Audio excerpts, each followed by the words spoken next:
Hey everyone, and welcome to your personalized deep dive. You requested we take a deep look at the 2024 U.S. election results.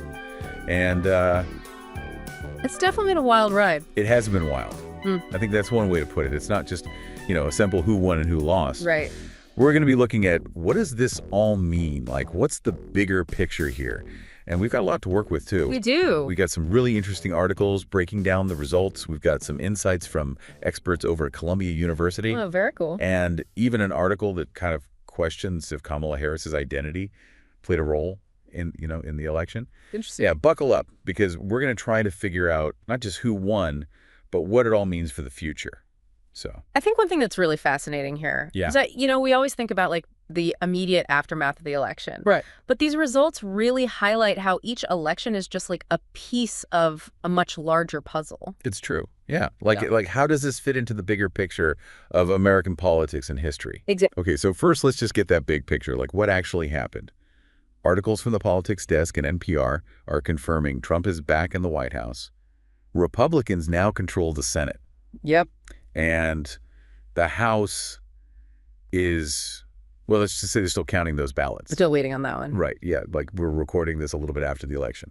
Yeah. And it's important to note, too, this isn't just a random swing. This is the 6th election in a row where control of either the White House or Congress is flipped. Wow. You have to go all the way back to 2012 to find an election where things actually stayed the same. Wow. So the political pendulum has just been on overdrive for like over a decade. It really has. The Politics Desk even has a name for it. They call it a streak of change elections. Catchy. Yeah. And it's not just Congress either, right? The White House itself has flipped in each of the last 3 presidential elections. Exactly. That kind of presidential ping pong hasn't happened since Grover Cleveland back in the late 1800s. Grover Cleveland. Wow. So that's a long time ago. I mean, yeah. Why this constant need for change? Like, are voters just indecisive, or is there something deeper going on here? I think the Politics Desk points to a couple of really key factors. Okay. They say it's the extreme polarization in our political climate. Right. And this persistent feeling among voters that the country is headed in the wrong direction. They even have this really interesting chart on voter direction, and it shows that for over a decade, consistently 60 to 70% of Americans have felt this way. Wow. Except for during Obama's wins and Trump's first victory. So it's like even when someone wins, a huge chunk of the country still feels like things aren't going well. It seems that way. And the 2024 exit polls actually back that up. Right. A whopping 73% of voters said they were angry or dissatisfied. Wow. And they overwhelmingly went for Trump. Interesting. What's even more interesting is that 68% of voters said the economy was bad, even though a lot of indicators were actually pointing to growth. So they're voting based on feeling, not necessarily the hard facts. It seems that way. And, the exit polls show that bringing needed change was a top voter priority. Okay. And those voters overwhelmingly chose Trump. Interesting. Which leads to the Politics Desk's big question: can Trump break this cycle of voters seeking change in his second term? Right. Like, are we doomed to repeat history, or can we actually learn from it? Big questions. Huge questions. Yeah. But before we get too philosophical, I think we should get a little bit more granular. Okay. Some states had some especially interesting results this time around. Absolutely. Like, let's actually look at the state level data. Yeah. Let's start with Georgia. Yeah. I feel like that was a key player. Yeah, Georgia was definitely a big one. USA Today has this article called "Explore Which Counties Determine the Winner of the 2024 Election." Okay. And it shows just how dramatic that shift was. Trump flipped Georgia back to red after Biden's narrow 2020 win. And it wasn't just a state level flip either. Right. Most of Georgia's 159 counties saw a swing towards the Republicans. Really? Webster County had the biggest shift, over 10 points towards Trump. That's huge. And get this, all 5 of Georgia's pivot counties, the ones that voted for Obama twice and then Trump twice, they went even harder for Trump this time around. Wow, that's really interesting. It really highlights how entrenched those political loyalties are becoming in certain regions. It's true. But Georgia flipped back. And data from Al Jazeera's interactive map reveals an even broader trend. Okay, what's that? Every single state saw an increase in Republican vote share compared to 2020. So it wasn't just a few key states changing. Right. There was a nationwide surge in Republican support. Exactly. Right. And it wasn't limited to red states either. Interesting. It happened everywhere from Wyoming to even deep blue New York. Wow. Which actually had the biggest shift at 6.43%. So even traditional Democratic strongholds were feeling the pull to the right. Exactly. Now let's switch gears a little bit and head over to the Senate races. Okay. The Independent has some great insights on all the shakeups there. I'm ready for this one. Me too. This is going to be good. Yeah, the Senate definitely got a makeover this election. Yeah. Republicans took control. They ended up with a 53-47 majority. Pretty decisive victory for them. And the Independent highlights some really interesting wins, like in Ohio, for example. Yeah. Democrat Sherrod Brown, who had held that seat for years, was ousted by Bernie Moreno. Wait, wasn't Moreno the guy who called Trump a lunatic a while back? Talk about a change of heart. It really shows how much the political landscape has shifted, even within the Republican Party itself. That's true. And in West Virginia, we saw another significant flip. Okay. Republican Jim Justice won Joe Manchin's seat. That's huge. Manchin was like a key moderate Democrat, often a swing vote in the Senate. Losing him is a pretty big blow to the Democrats' ability to kind of like temper the Republican agenda. Yeah, it definitely shifts that balance of power. But amidst all the partisan battles, there was a historic win I think deserves recognition. Oh, yeah. Sarah McBride in Delaware. Yes. The first openly transgender member of Congress. A truly landmark moment for representation. Absolutely. Yeah. Now let's turn our attention to the House, where things are still a little bit up in the air. Yeah. Fox News is reporting that a week after the election, the House is still too close to call. It's like waiting for those final results on like a reality TV show. Right. The Republicans need 4 more seats to take control, and there are a handful of races in states like California and Alaska that are still incredibly tight. So we're all on the edge of our seats waiting for those final votes to be tallied. But even with the House in limbo, Trump isn't wasting any time getting his second administration up and running. He's already making some cabinet appointments. And those appointments are really giving us some clues about the direction he might take in his second term. Oh, for sure. The Politics Desk has a breakdown of some of those key picks, and let's just say a few raise some eyebrows. Like choosing Rep. Elise Stefanik as UN ambassador. That's definitely a bold move. It is. And then there's former NY Rep. Lee Zeldin being tapped to oversee the EPA. Given his past record, that's likely to spark debate about environmental policy. And bringing back Tom Homan, the former ICE director, who was behind Trump's zero-tolerance policy as border czar. Yeah. It seems pretty clear that immigration is going to be a major focus. And the article also mentions that Stephen Miller, known for his hardline stance on immigration, is expected to be Deputy Chief of Staff for Policy. So yeah, Trump 22 years is shaping up to be just as unconventional, shall we say, as his first term. Unconventional is one way to put it. Yeah. But it's not just about who's in the cabinet, right? We need to consider the broader implications of this election.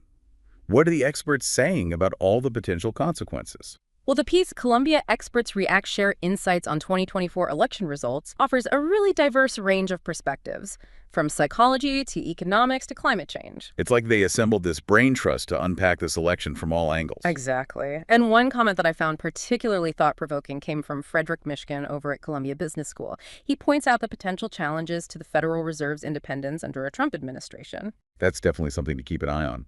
That could have a huge impact on the economy. Right. And then Andrew Gelman from the Political Science Department, he emphasized that economic dissatisfaction, even if it's not entirely based on facts, was a major driver of these results. So it'll be interesting to see how Trump addresses those perceptions, whether or not they actually align with, economic indicators. It highlights how crucial it is to really understand those social and economic factors that are shaping voter behavior. Right. Even if those factors don't always perfectly align with objective data. For sure. Now, speaking of influences, we can't ignore the role of social media in this election. Oh, the digital battleground. Right. Like, did those viral TikToks and Twitter wars actually sway any votes? Well, Ioana Literat from Columbia's Teachers College, Okay. she makes a really interesting point in the Columbia Experts React article. What's that? She argues that while Kamala Harris may have dominated on TikTok, it wasn't enough to translate into actual votes. So winning the internet doesn't necessarily win you the election. It seems that way. It highlights how the nature of online political engagement is evolving. Social media can definitely shape opinions and mobilize voters. Yeah. But its direct impact on electoral outcomes is a lot more complex and often overstated. It's a good reminder that real-world issues and voter motivations are often more nuanced than what we see playing out in our little echo chambers on social media. Definitely. Now, shifting gears a bit, there's a kind of provocative argument in one of the articles that I think deserves some attention. Okay. It's titled, Trump Election Win. I'm surprised more people aren't saying this about Kamala Harris. Okay, yeah, this one dives into the complexities of the black vote. Right. It raises some uncomfortable questions about whether America is truly ready to elect a black woman as president. The author suggests that maybe, just maybe, Harris lost because she was a black woman. That if she, with all her qualifications, couldn't win, then perhaps no black woman can. It's a tough pill to swallow. What are your thoughts? It's a complicated issue, and the article acknowledges that there were other factors at play, like economic anxieties, dissatisfaction with the Democratic platform. Fine. But I think it does raise a really critical point about those systemic barriers. Yeah. If we really want to see a black woman in the White House, then we need to examine whether those barriers exist, both within the political system and in society as a whole. It's a conversation we need to have, even if it's uncomfortable. Representation isn't just about checking boxes. Right. It's about addressing those underlying issues that prevent certain groups from reaching positions of power. Absolutely. But before we get too deep into that discussion, let's add a bit of nuance to our understanding of Trump's victory. You're referring to CNN's analysis. Trump's win was real, but not a landslide. Here's where it ranks. Exactly.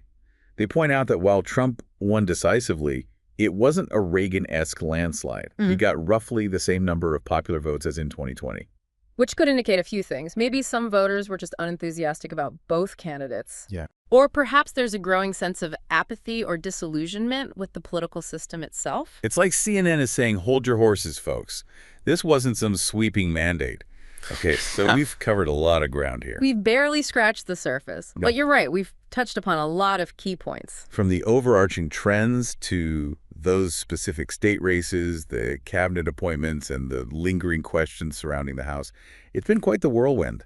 It really is amazing how much there is to unpack, even after all the votes are counted. Oh, absolutely. And speaking of unpacking, the politics desk also dives into what could be the first big power struggle of Trump's second term. Ooh, interesting. The upcoming Senate leadership elections for the Republicans. Oh, yeah. I'm calling it a Maggie proxy fight. Ooh, I like that. It's catchy, right? So basically the battle to replace outgoing Senate Republican leader Mitch McConnell is shaping up to be like a test of how much influence Trump actually has over the party. So is it kind of like the old guard versus the new kids on the block? Yeah, exactly. The politics desk highlights three main contenders. Okay. You've got John Thune, the current Senate minority whip. He represents like the more traditional establishment wing of the party. Okay. Then there's John Cornyn from Texas, another long-serving Republican. Right. And the wild card is Rick Scott from Florida, who's aligning himself with the May GA movement. Interesting. So it's like a three-way race for the soul of the Republican Party. Has Trump endorsed anyone yet?